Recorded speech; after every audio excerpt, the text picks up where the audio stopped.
מה יום יביא ונביט לאחור מה נראה מאתמול אם נזכור איך בזבזנו ימים של ריצות מלחמות צירוף של Je vais vous dire quelque chose, mais ce que je vais dire maintenant, je sais que ça va pas plaire à tout le monde, mais c'est pas grave. C'est pas grave. Hein, les personnes qui vont être concernées par ce que je dis, alors c'est elles que ça concerne. C'est elles qui ont un problème. Les autres, ils vont comprendre très bien ce que je dis.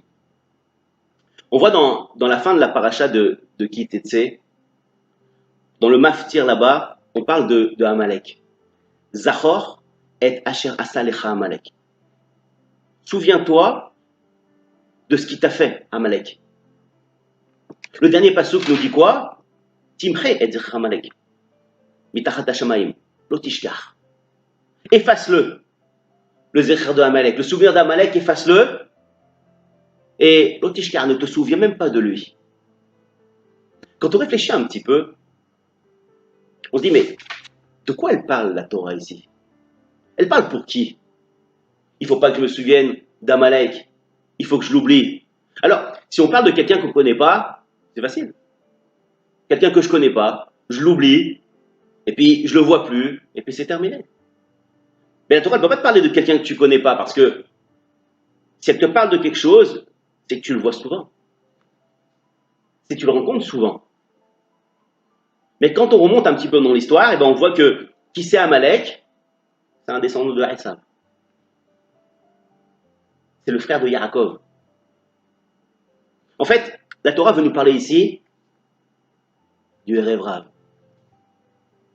Des personnes qui se trouvent dans le Ham Israël et malheureusement, ils veulent se donner un titre.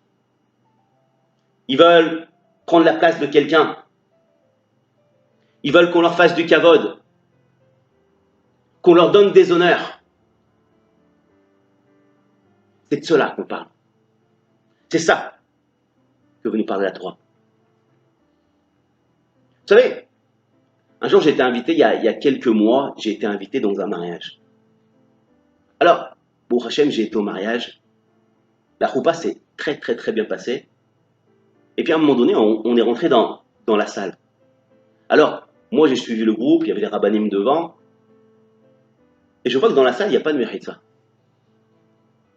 Alors je me dis peut-être qu'ils vont la mettre après. Alors on m'indique où je dois m'asseoir. Et puis je suis pas loin de la table des rabbanim. Alors moi je me dis si les rabbanim ils commencent à s'asseoir, c'est que ils vont mettre une méritza, ils vont mettre une séparation pour que les femmes et les hommes dansent chacun d'un côté. Parce qu'un homme d'après la halakha n'a pas le droit de voir une femme danser. N'a pas le droit de voir une femme bouger. Comme le dit le Tour Bet Yosef dans le Even Ezer, Siman Chaf Alef, Saïf Katan Alef, un homme n'a pas le droit de voir une femme. C'est un issour. Quelqu'un qui regarde une femme, et qui prend plaisir à la regarder, la Gemara dans Brachot, Daf Samer Alef, Amoud Alef, elle dit En Helek Leolam Haba. Il n'a pas de part au monde futur. Alors, je commence à m'asseoir. Et j'attends. Et là, d'un seul coup, qu'est-ce qui se passe? La musique, elle commence à arriver. Les personnes, elles commencent à se lever pour danser. Moi, je vois tout de suite qu'en fait, il n'y a pas de mérite ça et que les hommes et les femmes, ils vont danser ensemble. Donc, tout de suite, je me précipite vers la sortie et je sors. Et puis, je vois qu'en fait, les rabbanim, les soi-disant rabbanim, comme on les appelle, sont restés dans la salle. Alors, il y en a quelques-uns qui se sont mis de dos. Mais il y en a qui sont restés en train de regarder, ça ne dérangeait pas. Alors, ceux qui me connaissent savent que j'aime bien poser des questions, j'aimerais savoir pourquoi. Alors, je ne suis pas parti tout de suite du mariage. J'ai attendu dehors qu'un des raves sorte de la salle. Et je lui ai posé la question. Je lui ai dit, j'ai une question à vous poser. D'après la halakha, quand on regarde le Shulchan Aruch, vous n'avez pas le droit d'être présent dans un mariage où il n'y a pas de méritza. Vous n'avez pas le droit de voir une femme danser et même de se mettre de dos, c'est assourd. Pourquoi? Parce que quand on se met de dos, quelqu'un qui ne connaît pas la Torah, qui ne connaît pas la halakha, va voir, va dire, mais le tel Rav, il était présent. Et donc, on va permettre des choses au tzibour qui sont fausses. Donc, on n'a pas le droit d'être présent dans un mariage qui n'est pas séparé, où il n'y a pas de mérite ça, où les hommes et les femmes ne dansent pas séparément. On n'a pas le droit. Vous savez qu'est-ce qu'il m'a répondu? Quand je lui ai posé la question, je lui ai dit, vous n'avez pas le droit de rester, Rav. Enfin, je l'ai appelé Rav, mais je ne sais pas si je devais le faire. Il m'a répondu, on n'a pas le choix des fois. Cette personne-là, c'est un gros donateur du Beth Knesset. Je ne peux pas faire autrement. Waouh! Alors quand il a répondu ça, je lui ai répondu tout de suite, je lui ai dit, mais je ne comprends pas. C'est-à-dire que Akadosh Baruch Hu va se mettre à genoux devant les personnes qui ne font pas Torah et Mitzvot. C'est ça la Torah. Quand je lui ai dit ça, il ne savait plus où se mettre. Il y a eu un blanc. Il m'a fait un signe de la tête et des mains, et il est parti. Et moi, j'ai pris ma voiture et je suis rentré chez moi. Ces soi-disant rabbanim donnent des mauvaises influences au tzibour. C'est ça que nous parle la Torah. Le Erev Rav de la Torah, c'est ça. Des personnes qui se donnent un titre, qui se donnent du pouvoir. Ils se disent que, si on fait comme ça, peut-être qu'il y aura peut-être plus d'argent dans le Beth Knesset. Alors que la bracha, elle vient de Akadosh Baruch Hu lui-même, Birvodo ou Beatzmo. Comme ça nous explique la Gemara dans Ta'anit Daf Bet Amud Aleph, dans le Tour Bet Yosef là-bas. La bracha, elle vient que de Borolam. Un jour, le Rabbi Tzrak Yosef a raconté une histoire extraordinaire pour comprendre ce qu'on veut dire maintenant. Il a dit, un jour il y avait un grand donateur du Brésil, et il a invité le Rav Ovadia Yosef à marier sa fille au Brésil là-bas. Il lui a tout payé. Le voyage, l'hôtel, tout. Mais au Brésil, c'est comme en France. C'est qu'on se marie dans le Beth Knesset, et puis après, on va à la salle. Alors il arrive, Rav Ovadia Yosef Alav Shalom arrive avec le Rabbi Tzrak Yosef et toute la délégation de Rabbanim pour marier la fille de ce grand riche du Brésil. Et quand Rav Ovadia Yosef rentre, il voit que toutes les femmes ne sont pas couvertes, qu'elles ont des décolletés. Il dit, c'est pas possible. Et puis, dans la salle de mariage, c'était pas séparé, il n'y avait pas les hommes et les femmes de chaque côté. Alors, raconte Rabbi Tzrak Yosef, Rav Ovadia Yosef Alav Shalom a trouvé une chaise, il s'est assis, il n'a pas bougé, en face du mur, sans bouger. Il a commencé à prendre un petit livre et il a étudié dedans. Alors le père de la Kala est arrivé, il lui a dit, Vodarav, tout est prêt, vous pouvez venir pour faire le mariage. Le Rav Ovadia Yosef Alav Shalom l'a regardé, il lui dit, aujourd'hui je vais marier personne. Il dit, Rav, qu'est-ce qui se passe? Il lui dit, mais vous avez vu comment c'est dans la salle? Les hommes et les femmes sont ensemble. Les femmes n'ont pas la tête couverte, les décolletés. La Kala, je pense qu'elle est aussi décolletée. Je peux marier personne. Vous vous rendez compte le trajet qu'il a fait à Rav Ovadia Yosef? Il est parti de Eretz Israël jusqu'au Brésil. Et ce milliardaire-là brésilien, c'est lui qui lui a tout payé. Et arrivé là-bas, qu'est-ce qu'il lui dit?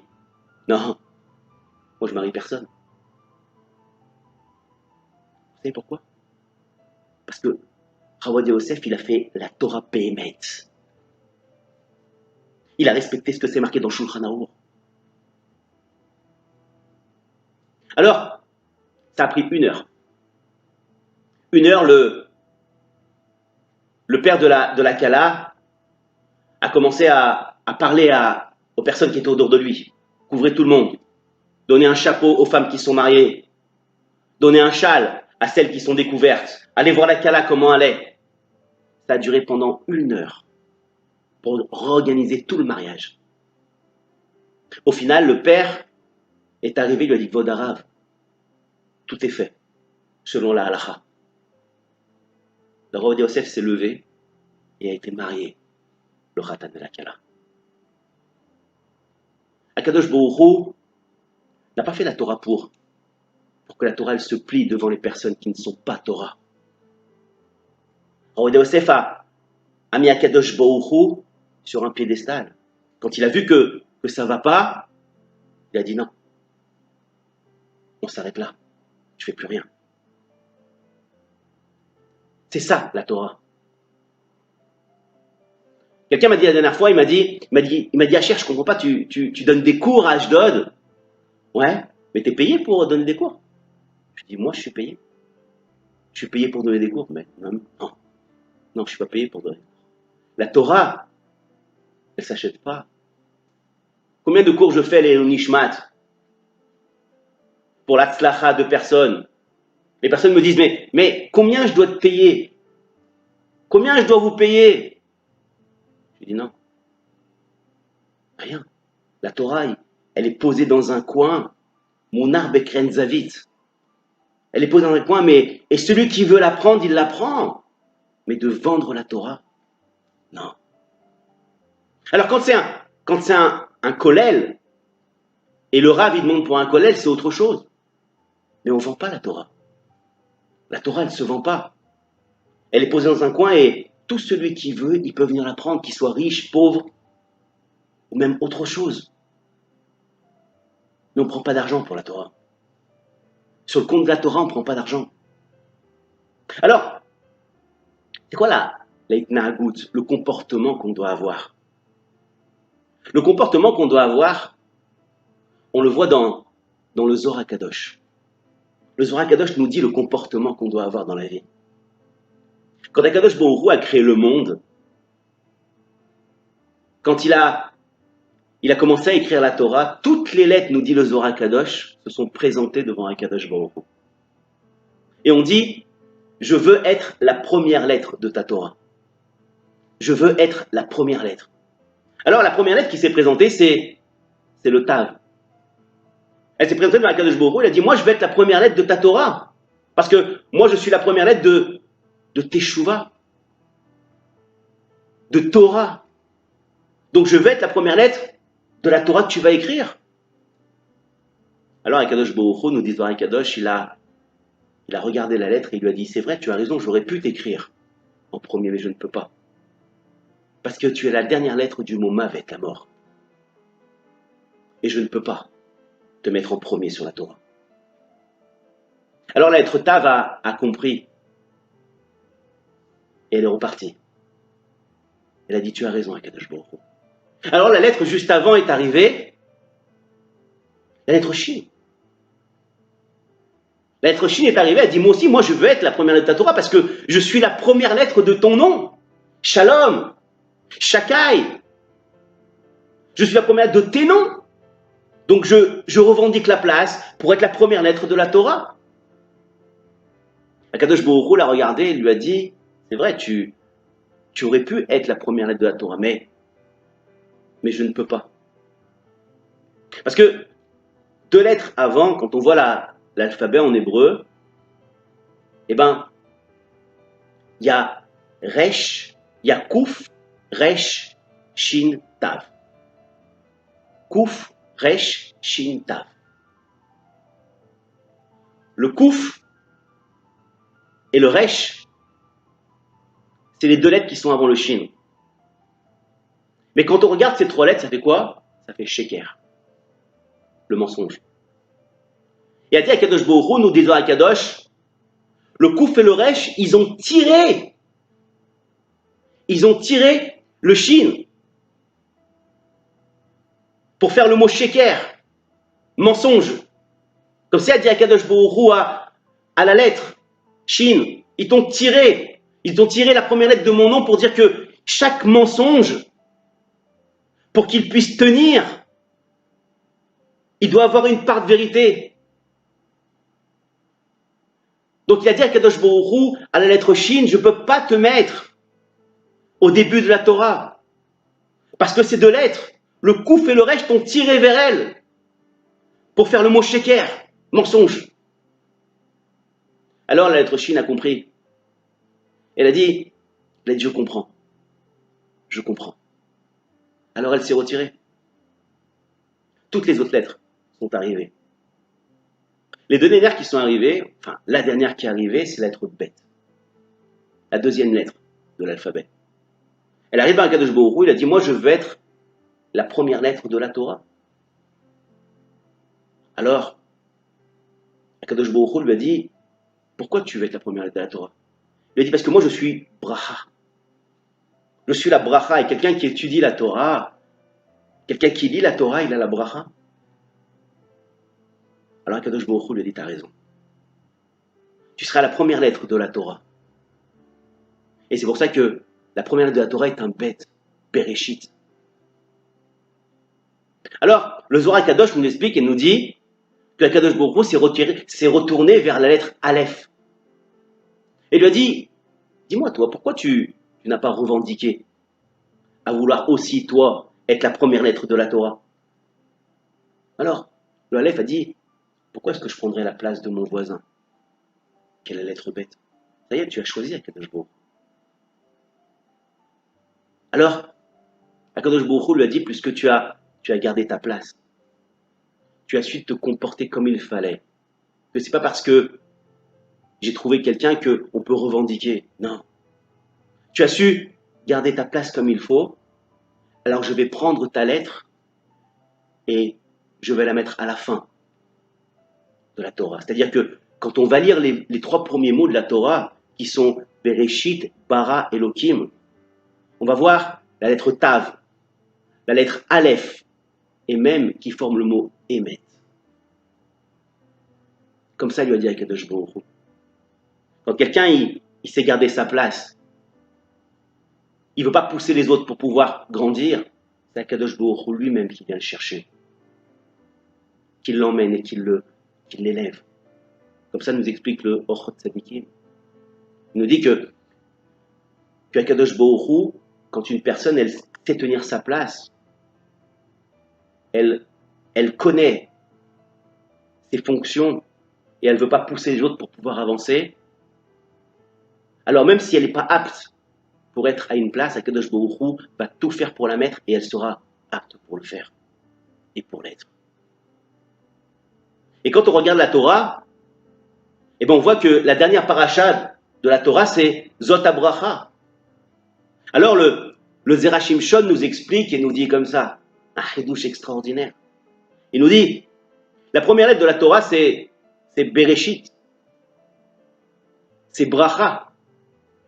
Mais la Bracha que tu auras, elle va jusqu'à la dernière lettre de la paracha, qui est Vezot HaBracha. Mais pour avoir cette Bracha-là, il faut être émet du début jusqu'à la fin. Et quelqu'un qui est émet du début jusqu'à la fin, lui, il aura la Bracha. Lui, il grandira. Et il n'aura pas besoin de pousser les autres pour pouvoir grandir. De mettre la Torah à genoux. Non. Akadosh Baruch Hu birvodo be'atzmo. Il viendra lui-même le prendre et le mettre à la place qu'il faut. C'est ça que les Chachamim nous expliquent. C'est ça que le Zohar Kadosh veut nous expliquer. Savoir garder sa place. Savoir ce qu'on sait faire et ce qu'on ne sait pas faire. Mais quelqu'un qui veut pousser les autres, qui veut se donner un titre, qui veut grandir plus que les autres, lui, à un moment donné, qu'est-ce qui va se passer? Il va grandir sur le moment. Oui, parce qu'il aura poussé les autres pour pouvoir avancer, il aura marché sur la tête des autres pour pouvoir s'élever, il sera donné un titre de rave alors qu'il n'est même pas rave. Mais au final, il va redescendre aussi vite qu'il est grandi, qu'il est arrivé en haut. La dégringolade, elle va être dure. Alors, c'est ça que nous dit le Zohar Kadosh. Comporte-toi comme une personne normale, comme un Benoni. Et Akadosh Baruch Hu lui-même, Birvodo Be'atzmo, lui-même il va venir. Et il va te mettre à la place qu'il faut. Et tu n'auras pas besoin de pousser les autres pour pouvoir avancer. ונביט לאחור מה נראה מאתמול אם נזכור איך בזבזנו ימים של ריצות, מלחמות, צירוף של שעות